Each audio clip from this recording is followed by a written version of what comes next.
नक्सली हमले में 22 जवान शहीद हो गए, जबकि एक अब भी लापता बताया जा रहा है। कल देर शाम गृह मंत्री अमित शाह ने दिल्ली में एक हाई लेवल मीटिंग की, जिसमें गृह मंत्रालय के तमाम बड़े अधिकारियों के साथ इंटेलिजेंस ब्यूरो और सीआरपीएफ के अधिकारी भी शामिल हुए, क्योंकि छत्तीसगढ़ में हुए हमले के बाद पूरे देश का सवाल ये है कि नक्सल आतंक के खिलाफ निर्णायक लड़ाई कब होगी।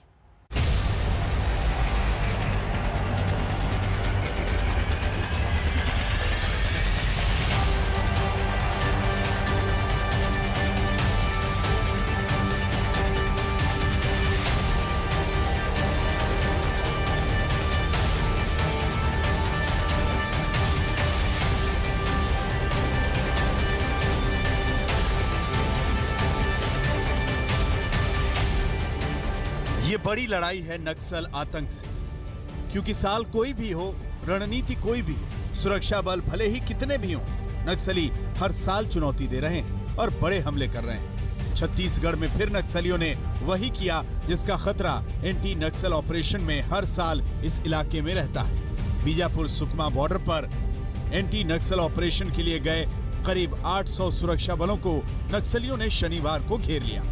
नक्सलियों ने 3 तरफ से घात लगाकर हमला किया, जिससे इस नक्सली हमले में सुरक्षा बल फंस गए। इस हमले में सीआरपीएफ के 8 जवान समेत सुरक्षा बलों के 22 जवान शहीद हो गए।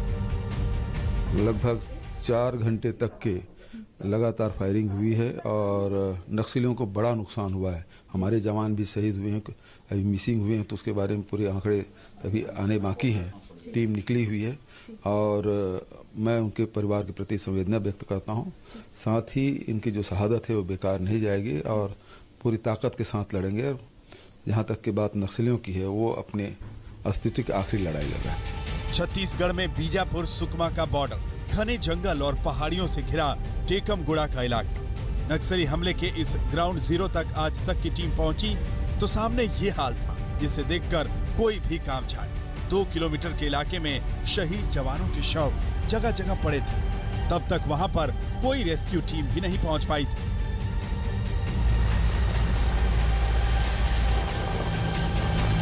जो मुठभेड़ तो कल बटालियन नंबर क्रमांक 1 के साथ प्रमुख रूप से हुआ है और इसमें हमेशा जो बटालियन नंबर 1 का उपस्थिति इन क्षेत्र में, तो उसी के सूचना के आधार पर हम गए थे। बहादुर की जो बराबर की लड़ाई हुआ, लेकिन अनफॉर्चुनेटली हमारा जवान इसमें लड़ते लड़ते कई लोगों का नुकसान हुआ। लेकिन हम लोग इस अभियान में एक कॉन्शियस डिसीजन थे। तब तक हम इस क्षेत्र में जाकर जो नक्सल का जो फॉर्मेशन है उनके खिलाफ कार्रवाई नहीं कर रहे थे, फिर हम ये अभियान में आगे नहीं बढ़ पाए थे। इसी लक्ष्य के साथ, इसी प्लानिंग के साथ हम लोग गए थे। लड़ाई भी बहादुरी से लड़ी गई थी, लेकिन अनफॉर्चुनेटली हमारा जो नुकसान हुआ, लेकिन पीछे नहीं हटे था। आने वाले समय में भी इन इलाके में कोर क्षेत्र में हम पुनः जाएगा और उनके खिलाफ और बहादुरी से काम करेगा। हाल ये था कि शहीद जवानों के शव लोकेट करने और उन्हें हमले की जगह से लाने में ही घंटों लग गए। 2 शव कल हमले के बाद मिले, 20 शव आज मिले। ये आंकड़ा और बढ़ सकता है, लेकिन ये हमारे जवानों की बहादुरी है कि नक्सलियों के गढ़ में जाकर उनके घात में फंसकर भी आखिरी दम तक लड़े। बीजापुर सुकमा बॉर्डर पर यह नक्सली कमांडर माडवी हिडमा का गढ़ है, जिसकी तलाश में ही सुरक्षा बल गए थे। लेकिन हिडमा की बटालियन को इसकी जानकारी मिल गई थी। उसके पास मशीन गने, रॉकेट लॉन्चर और दूसरे हथियार थे और सुरक्षा बलों पर घात लगाकर हमले के लिए करीब 400 नक्सली तैयार थे। नक्सलियों को भी इस हमले में बड़ा नुकसान हुआ है। 2 ट्रैक्टर ट्रॉलियों में नक्सली अपने लोगों की लाशें लेकर गए। सुरक्षा बलों के जवाबी हमले में करीब 10 से 12 नक्सली मारे गए। लेकिन यही काफी नहीं है। नक्सलियों के खिलाफ निर्णायक लड़ाई की जरूरत है। देश ने अपने 22 जवानों को फिर से खोया है। इस बड़े हमले के बाद गृह मंत्री असम में चुनाव प्रचार को बीच में छोड़कर तुरंत दिल्ली लौटे हैं। उन्होंने छत्तीसगढ़ के सीएम से बात भी की है। दोनों ओर का नुकसान हुआ है, हमारे जवान शहीद हुए हैं। मैं उन सभी जवानों को श्रद्धांजलि भी देता हूं और उनके परिवारजनों को और देश को इतना विश्वास दिलाना चाहता हूं कि जवानों ने अपना खून जो देश के लिए बहाया है वो व्यर्थ नहीं जाएगा।